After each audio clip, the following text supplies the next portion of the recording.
৩৯২ কোটি টাকার ভাতা ছাড়। ২,৬৭,০০০ মুক্তিযোদ্ধা, টাকা কিভাবে যাচ্ছে আর কোথায় ঝুঁকি? এপ্রিল ২০২৬ মুক্তিযোদ্ধাদের সম্মানী ভাতা বাবদ বড় অঙ্কের অর্থ ছাড় করেছে সরকার।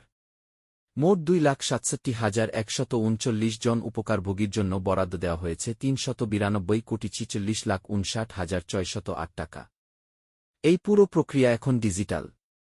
এমআইএস ভিত্তিক জি2পি পদ্ধতিতে সরাসরি ব্যাংক হিসাবে টাকা যাচ্ছে, যা স্বচ্ছতা বাড়ানোর বড় উদ্যোগ হিসেবে দেখা হচ্ছে। নীতিমালা অনুযায়ী জীবিত বীর মুক্তিযোদ্ধারা মাসে ২০,০০০ টাকা করে ভাতা পাচ্ছেন।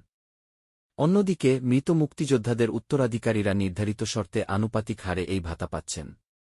তবে সতর্কবার্তাও রয়েছে, যদি কোনো অনিয়ম বা ভুল তথ্য এন্ট্রি হয়, তাহলে সংশ্লিষ্ট কর্মকর্তাকেই দায় নিতে হবে।